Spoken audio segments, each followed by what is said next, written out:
que é então a ideia da pilha? Pilha. O que é a pilha no nosso dia a dia, no nosso cotidiano?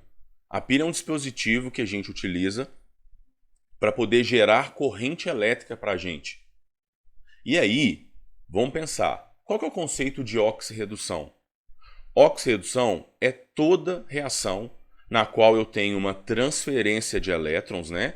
Que a gente evidencia isso vendo que tem variação do NOx dos elementos na minha reação. Então, se é uma reação na qual a gente tem uma transferência de elétron, qual que é a ideia da pilha? Vamos tentar pegar essa reação de oxirredução, pegar essa transferência de elétrons, para a gente poder utilizar da carga elétrica dos elétrons durante essa transferência de elétrons na reação. Então, a pilha é um dispositivo no qual ocorre uma reação ali de oxirredução espontânea. Depois a gente vai falar o que quer dizer uma reação espontânea. Na verdade, a gente já falou fazendo aquela análise lá dos potenciais, só que aí no final nós vamos aprender a calcular a diferença de potencial, a DDP, né? De um termo coloquial aí, a voltagem da nossa pilha. E aí, essa reação tem que ser espontânea, então eu tenho que ter uma transferência espontânea de elétrons para que eu possa interceptar a carga elétrica dos elétrons durante a minha reação de oxirredução. Então veja só, toda reação de pilha se baseia numa oxirredução. Mas nem toda oxirredução pode ser considerada uma pilha. Esquematicamente falando, esta é a montagem de uma pilha. Essa é a pilha de Daniell, tá? Que foi montada utilizando-se eletrodos de zinco e cobre mergulhados em soluções de seus respectivos íons, zinco 2+, e cobre 2+. Se você parar para olhar esse desenho, ele lembra um pouco aquele desenho que eu utilizei na espontaneidade das reações. Só que percebe que aqui eu tenho dois copinhos, duas soluções, uma barrinha metálica mergulhado em cada copinho. Esses copinhos a gente chama de cuba eletrolítica, né? Ou então uma semicélula de cada lado, cada copinho é uma semicélula. E esses dois metais têm que estar interligados e as duas soluções também interligadas. Esse é o desenho geral de uma pilha. E você vai ver nos exercícios que existem outros desenhos para a pilha, só que o fundamento é sempre o mesmo. Eu tenho que ter duas barras metálicas, duas soluções, essas barras metálicas em contato e as duas soluções também em contato. As duas soluções vão estar em contato por uma ponte salina, que é esse tubo de vidro em U que a gente tem aí, e também a gente pode ter uma membrana porosa que mantém essas duas soluções em contato. Essa é a montagem geral de uma pilha. Tá, e por que aquele desenho que a gente fez antes, lá na espontaneidade das reações, ali tinha uma oxirredução acontecendo? Eu tinha uma barrinha de zinco numa solução de cobre e ali ocorreria uma oxirredução. Ali não pode ser considerado uma pilha, porque na pilha eu tenho que fazer os elétrons percorrerem um caminho para que no meio do caminho eu possa interceptar a carga elétrica. Naquela situação onde eu tinha uma barra de zinco mergulhada na solução de cobre 2+, os cátions cobre 2+, iam nadando até a barra do zinco e pegariam os elétrons ali, já na superfície. Esse elétron não percorreu nenhum caminho para que no meio deste caminho eu interceptasse. Então, sempre dois metais, que a gente chama no caso de dois eletrodos, e ligados entre si em duas soluções separadas, ligadas entre si ou pela membrana porosa ou então pela ponte salina, tá? E essa ponte salina ela contém uma solução que serve para reestabelecer o equilíbrio dos íons durante o funcionamento da pilha. Mas eu vou te explicar melhor como que funciona a ponte salina e como que funciona toda essa pilha. Só para você saber que esta é a montagem. Cada eletrodo recebe um nome, você está vendo ali anodo ou ânodo e catodo ou cátodo. E aí nós vamos entender desses nomes e de toda essa aparelhagem agora. Eis aqui então o esquema da pilha de Daniell, na qual ele utilizou eletrodos de zinco e cobre. E aí, tendo essa aparelhagem, tendo essa montagem, a gente sempre tem que pensar, eu vou ter uma reação de óxido-redução. Alguém tem que oxidar e alguém tem que reduzir. Então, se eu tenho uma barra de zinco e uma barra de cobre, eu tenho que pensar, uma dessas duas barrinhas vai oxidar. Qual delas vai oxidar? Eu preciso ter posse dos valores dos potenciais, tanto do zinco quanto do cobre. Qualquer situação, dando qualquer pilha para você analisar, se ele me deu uma pilha de alumínio e ouro, ele tem que me dar os potenciais do alumínio e do ouro para eu saber o que vai acontecer. Então, estão aí os potenciais de redução do cobre e do zinco. E aí, lembra, eu estou interpretando esses valores de potencial, igual a gente aprendeu lá na espontaneidade das reações. A gente já sabe, né, por conta daquela aula, mas finge que não sabe e vamos analisar a partir de agora de novo. Eu tenho zinco 2+, ganhando 2 elétrons e virando zinco, cobre 2+, ganhando 2 elétrons e virando cobre. Eu tenho duas reações de redução, mas perceba que o cobre tem um potencial de redução maior do que o zinco. Então eu já sei que na minha montagem o que pode acontecer com o cobre é sofrer redução. Então eu vou copiar ali embaixo da semicélula da direita do cobre a reação de redução do cobre. Então o cobre 2+ irá ganhar 2 elétrons para se transformar em cobre 0. E se o cobre vai reduzir, automaticamente o zinco vai ter que oxidar. Alguém tem que pagar o pato aqui. E se o zinco é que vai oxidar, eu vou pegar aqui a reação do zinco e vou inverter o sentido dela. Ah, mas por que a questão já não me dá o zinco oxidando e o cobre reduzindo? Por que ela me dá os dois de redução? Justamente para isso, para você saber interpretar. Você ter esse feeling de que o dado são os potenciais de redução. Aí eu vou interpretar. Quem tem o maior de redução é quem vai reduzir. Automaticamente o outro vai oxidar. Aí eu, por minha conta, pego e troco o sentido da equação. Então eu vou pegar, olha, o zinco, estou só copiando a reação contrária. Zinco perde 2 elétrons e vira zinco 2+. E nós temos agora um potencial padrão de oxidação que vale mais 0,76 volts. Lembra que quando a gente inverte a reação, só troca o sinal. Se o potencial do zinco reduzir é menos 0,76, o potencial dele de oxidar é mais 0,76.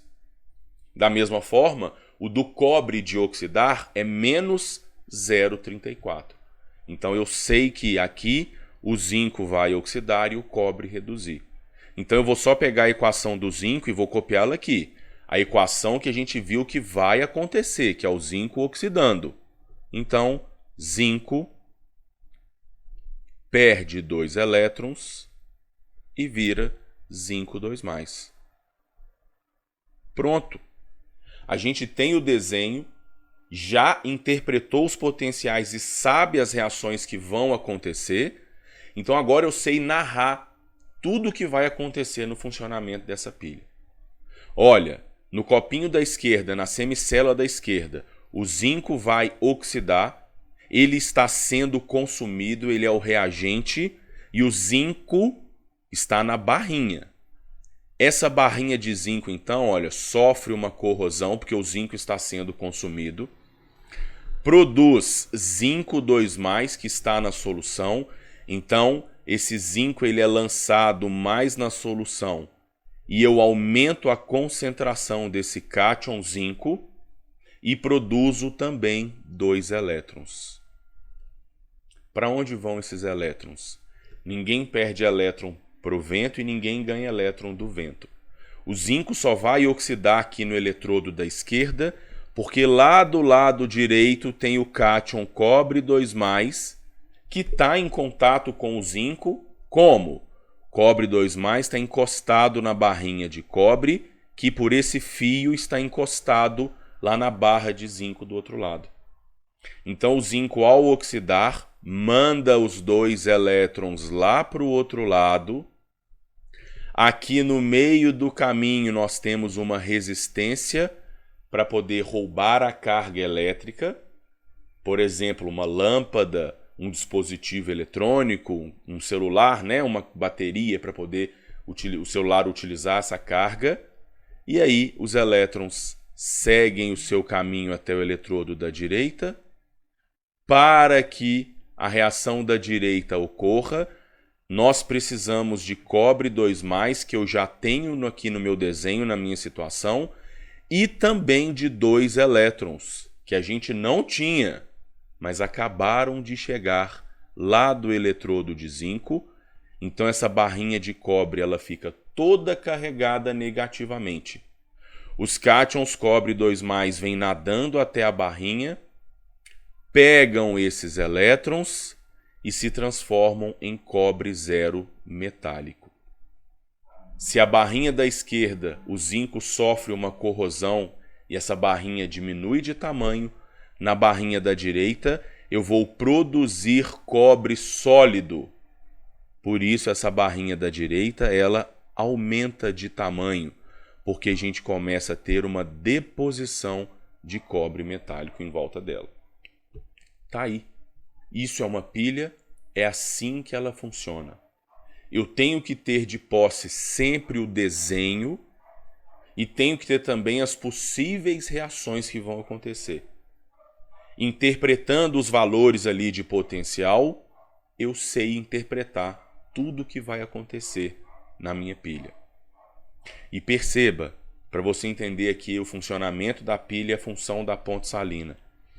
À medida em que o zinco oxida no copinho da esquerda, eu lanço zinco 2+ na solução. E ocorre então um aumento da concentração desse cátion. Da mesma forma, à medida em que o cobre 2+, olha, é consumido lá no eletrodo da direita, ocorre uma redução na concentração desse cátion. Em nenhuma solução eu posso ter excesso ou falta de carga positiva e negativa. Dentro da ponte salina nós temos um outro sal, geralmente é o KCl. E como está em solução, ele já está na forma de K+ e Cl-. À medida em que o zinco é oxidado lá no eletrodo da esquerda, eu aumento a concentração do cátion. E eu passo a ter um excesso de carga positiva. Por esse motivo, o ânion da ponte salina, que é o Cl-, vem para cá para equilibrar essa carga. Da mesma forma, à medida em que o cobre 2+ é consumido no copinho ali da direita, reduz a concentração do cátion. Eu fico com uma falta de cátion. E aí, o cátion da ponte salina, que é o K+, migra até o copinho da direita só para equilibrar a carga de novo. A gente vai chamar de catodo ou cátodo o eletrodo, né, a barrinha metálica, na qual ocorre uma redução. E a gente vai chamar de anodo ou ânodo o eletrodo no qual ocorre a oxidação. Na pilha, o catodo é o polo positivo e o anodo é o polo negativo.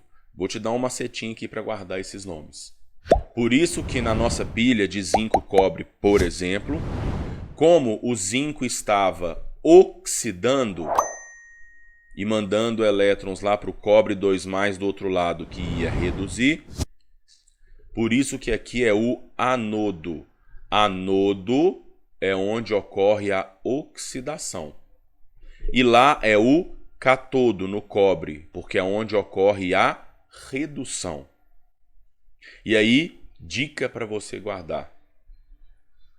CRAL.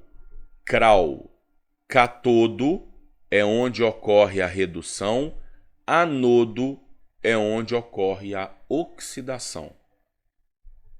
Cátodo, redução lá no cobre, anodo, oxidação lá no zinco. E outro macetinho para você guardar os polos da pilha. Pipoca. Na pilha, o polo positivo é o cátodo. Então, pipoca. Na pilha, o positivo é o cátodo. Como o cátodo está aqui na direita, aqui é o polo positivo. O anodo, então, por sua vez, é o polo negativo. Mas vamos entender por quê? Porque na química, o sentido da corrente elétrica é o sentido real. Os elétrons partem do polo negativo, que é o anodo, em direção ao polo positivo, que é o cátodo. Tá? Então, os elétrons vão do negativo até o positivo, que é onde está o cátodo. Toda pilha tem o seu valor de DDP, diferença de potencial, ou força eletromotriz, ou ainda um termo que a gente usa aí no dia a dia, que é a voltagem. Então, o que vem a ser a voltagem, a força eletromotriz, a diferença de potencial de uma pilha? Nada mais é que a diferença que existe entre os potenciais dos dois eletrodos. E é essa DDP que indica para a gente se a reação vai acontecer espontaneamente ou não. E existem duas maneiras de calcular essa DDP, né? Lembra que quando a gente tem lá o potencial de redução, aí eu quero de oxidação, eu só inverto a equação e troca o sinal de negativo para positivo? Enfim, por essa dança de sinais que a gente pode ter, existem duas maneiras de calcular a DDP para uma pilha, para um processo eletroquímico. Vou te mostrar as duas maneiras de calcular. E você vai escolher qual que você prefere utilizar, tomando cuidado para não confundir as duas, tá? Porque, como eu disse, como a gente tem meio que uma dança de sinais aqui, tem muita gente que erra na hora de calcular essa DDP. E aí você não vai cair nessa pegadinha na hora do cálculo. Então veja só, a gente calcula o DDP de duas maneiras.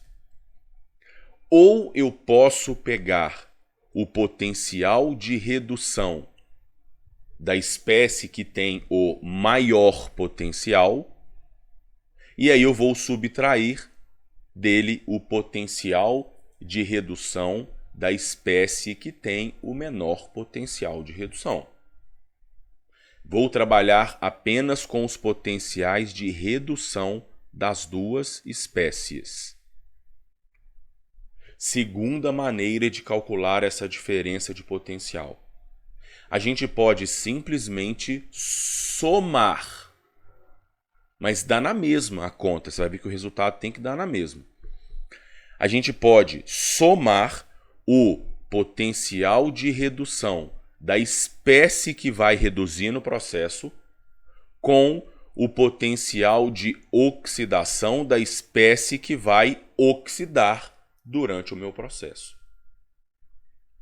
Parece confuso, mas olha só. A gente acabou de estudar a pilha de Daniell, que tem como eletrodos zinco e cobre. Se eu quiser saber o potencial de redução, a diferença de potencial dessa pilha, vou pegar a primeira fórmula para calcular a DDP, eu vou pegar o potencial de redução do maior, e quem que tem o maior potencial de redução?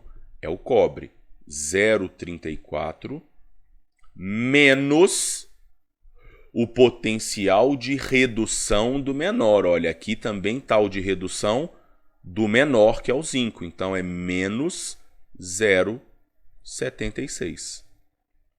E 0,34 menos 0,76 vai dar mais 0,76. E essa diferença de potencial dá mais 1,1 volt. Tá, mas eu quero calcular da segunda maneira ali. Então vamos calcular pela segunda. A DDP é o potencial de redução de quem vai reduzir. E quem vai reduzir é o cobre, porque ele tem o maior potencial de redução. Mais o potencial de oxidação de quem vai oxidar.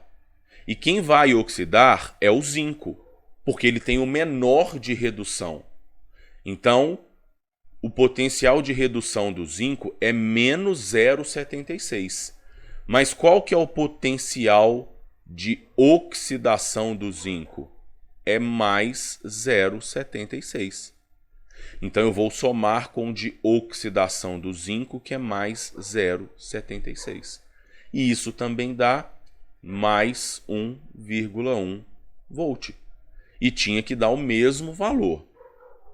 Então a maneira de calcular fica a seu critério, tomando cuidado para não confundir as duas. O valor deu positivo. E este é o indicativo de que essa reação ocorre espontaneamente. A reação é espontânea quando ela apresenta uma diferença de potencial maior do que zero.